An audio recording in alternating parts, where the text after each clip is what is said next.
Hello everyone guys. तो आज हम करने वाले हैं मॉर्ले मिंटो रिफॉर्म एक्ट 1909 के, जो कि आपका मॉडर्न इंडियन हिस्ट्री यानी फ्रीडम स्ट्रगल का एक बहुत ही ज़्यादा इंपॉर्टेंट टॉपिक है। मेरा नाम है शीतल राजपूत। अगर आप हमारा फुल जीएस का कोर्स परचेज करना चाहते हैं तो हमारी ऐप को डाउनलोड कर सकते हैं, लिंक आपको डिस्क्रिप्शन में मिल जाएगा। आप डायरेक्टली प्ले स्टोर या फिर एप्पल के स्टोर से हमारी ऐप को डाउनलोड कर सकते हैं और वेरियस मॉक टेस्ट कोर्सेज और बाकी कोर्सेज को परचेज कर सकते हैं। सो स्टार्ट करते हैं इस टॉपिक को। So guys, Morley Minto reform act 1909 को इंडियन काउंसिल्स एक्ट 1909 भी कहते हैं, जो कि एक एक्ट था यूनाइटेड किंगडम के पार्लियामेंट में, जिसमें ये कहा गया था कि इंडियंस के पार्टिसिपेशन को हम लोग और इंक्रीज करेंगे इन the governance of British India. कुछ हद तक हम लोग ब्रिटिश इंडिया की जो गवर्नेंस है उसमें इंडियंस के पार्टिसिपेशन को इंक्रीज करेंगे। ये बातें इंडियन काउंसिल एक्ट या फिर मॉर्ले मिंटो रिफॉर्म एक्ट 1909 में बताई गई थी। जो इंडियन काउंसिल्स एक्ट 1861 का और 1892 का था, उनको भी इस एक्ट के द्वारा रिवाइज्ड किया गया था। दो मेजर इवेंट जो मॉर्ले मिंटो रिफॉर्म से पहले हुए थे, उन्हीं के नाम पर इस एक्ट का नाम रखा गया था। तो मॉर्ले कौन था? सेक्रेटरी ऑफ स्टेट, और मिंटो था वॉइस रॉय उस टाइम का। तो आप याद रख सकते हैं कि 1909 में कौन था वॉइस रॉय? मिंटो था। The concept of separate electorate, अब यही चीज़ आपको एग्जाम में आने वाली है, बहुत ज़्यादा इंपॉर्टेंट है। वो कौन सा एक्ट था जिसमें सेपरेट इलेक्टोरेट दिए गए थे? तो वो था 1909 का एक्ट, जिसमें मुस्लिम्स को सेपरेट इलेक्टोरेट दिया गया था। तो ये कॉन्सेप्ट इसी एक्ट में इंट्रोड्यूस किया गया था सबसे पहले। तो इस तरीके से हम लोग ऑब्जेक्टिव देखेंगे, की प्रोविजंस देखेंगे, डिफेक्ट्स देखेंगे, इस एक्ट का सिग्निफिकेंस देखेंगे, हिस्टोरिकल बैकग्राउंड को हम लोग डिस्कस करेंगे। तो चलिए सबसे पहले हम लोग इसका एक बैकग्राउंड देख लेते हैं। कांग्रेस के रीजनेबल इंटेंशन जो है वो पूरे नहीं हो पाए थे by the Indian councils act of 1892।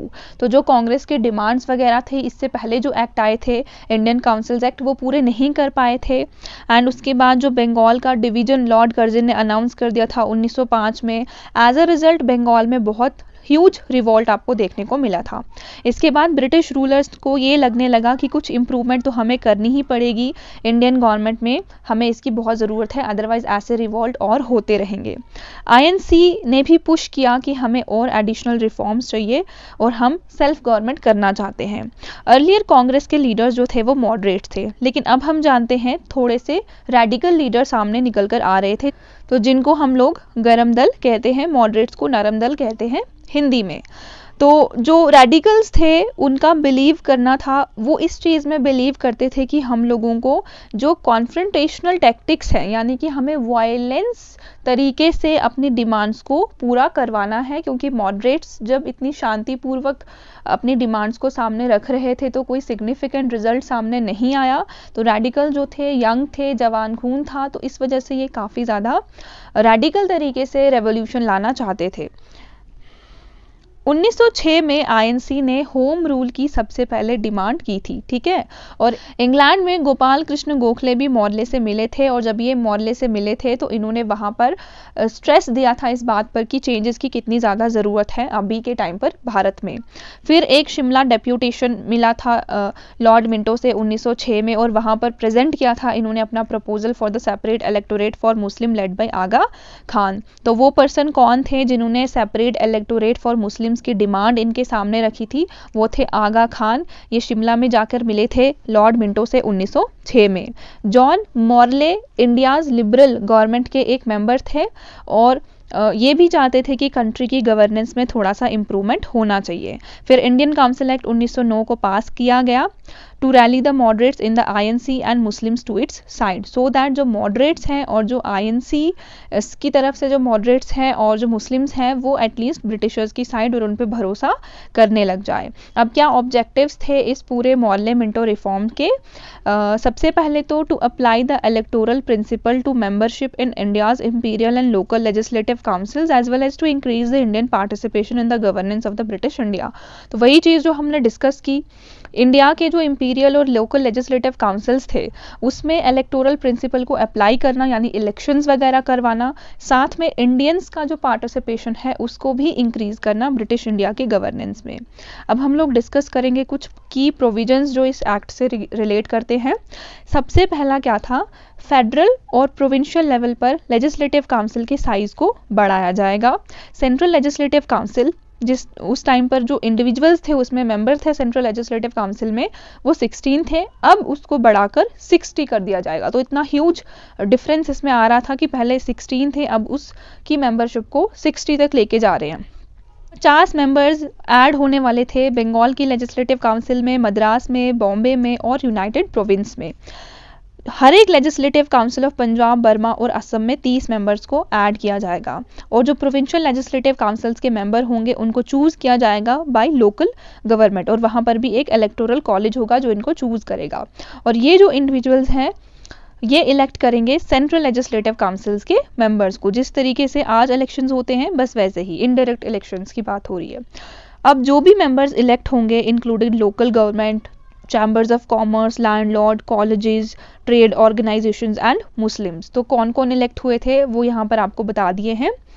The bulk of provincial council members were non official, लेकिन अब आप देखेंगे जो इलेक्शंस का प्रावधान था वो था, लेकिन ज़्यादातर जो मेंबर्स थे वो नॉन ऑफिशियल थे। तो in total a non elected majority existed due to nomination of several non official members, क्योंकि नॉमिनेशन करके भी मेंबर्स को ऐड किया जा रहा था, और जो नॉन ऑफिशियल मेंबर्स नॉमिनेशन के थ्रू आ रहे थे वो ज़्यादा थे एज कम्पेयर टू जो इलेक्ट करके जो इलेक्शन के थ्रू आ रहे थे।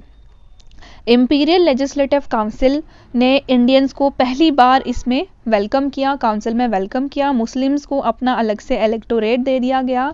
कुछ सीट्स पर only Muslims were allowed to vote and only Muslims could vote for their representatives. तो अब ये जो इलेक्टोरेट है इसका क्या मतलब है, सेपरेट इलेक्टोरेट फॉर मुस्लिम्स, इसका मतलब है कि कुछ ऐसी सीट्स सेपरेट कर दी गई हैं जिसमें सिर्फ मुस्लिम्स ही इलेक्शंस में पार्टिसिपेट करेंगे और मुस्लिम्स ही उनको वोट देंगे, ठीक है, रिप्रेजेंटेटिव्स भी मुस्लिम्स ही होंगे।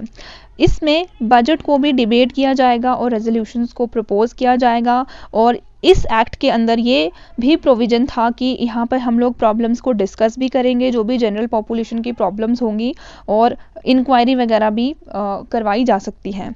देन फॉरेन पॉलिसी या फिर जो भी प्रिंसली स्टेट के रिलेशंस वगैरह चीज़ें थी उसको डिस्कस नहीं किया जाएगा। सत्येंद्र पी सिन्हा, अब ये बहुत ही ज़्यादा इंपॉर्टेंट पर्सनालिटी है, सत्येंद्र प्रसाद सिन्हा, ये वॉइस रॉय के एग्जीक्यूटिव काउंसिल में पहले इंडियन मेंबर थे। तो ये आपको याद रखना है कि Satyendra Prasad Sinha viceroy executive council में पहले इंडियन मेंबर थे। Secretary of state council on Indian affairs को भी एक्सपैंड कर दिया गया, इसमें 2 इंडियंस को ऐड किया गया था। तो अब हम लोग डिस्कस करेंगे क्या सिग्निफिकेंस था मॉर्ले मिंटो रिफॉर्म 1909 के एक्ट का। ये एक फॉरवर्ड स्टेप था toward the responsible association of elected Indians with the administration.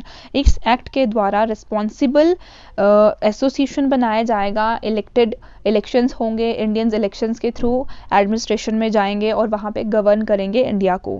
The members for the first time got an opportunity to criticise the executives and make suggestions for the better administration of the country. Criticise करने का हक जो है वो पहली बार इस act में Indians को मिला था, या मैं कहूँ मेंबर्स को मिला था कि वो अपने एग्जीक्यूटिव्स को क्रिटिसाइज कर सकते हैं और कंट्री के बेहतर एडमिनिस्ट्रेशन के लिए वो लोग सजेशंस भी दे सकते थे। अब यहाँ पे क्या डिफेक्ट थे इस एक्ट में, देखिए, to increase the divide between Muslims and Hindu, separate constituencies जो है वो क्रिएट की गई, सो दैट हिंदू और मुस्लिम में और ज़्यादा तनाव बढ़ जाए। इन्होंने मुस्लिम्स को सेपरेट इलेक्टोरेट दे दिए। इस चीज़ से मुस्लिम्स तो बहुत खुश हो गए कि चलो हमारे लिए कुछ तो आ रहा है, लेकिन हिंदूज जो थे और बाकी कम्युनिटीज़ जो थी वो नाराज़ हो गई कि ये तो और ज़्यादा रिफ्ट पैदा कर रहे हैं 2 कम्युनिटीज़ के बीच में। तो इंडियन पॉलिटिक्स में ये जो सिस्टम था इसने एक बहुत ही बड़ा कम्युनलिज्म को बढ़ावा दिया। The size of the council expand हुआ, लेकिन फंक्शंस और पावर्स एक्सपैंड नहीं हुई थी। भले ही इंडियंस को बढ़ा दिया गया था, लेकिन इतनी ज़्यादा पावर्स इंडियंस के पास अभी भी नहीं थे।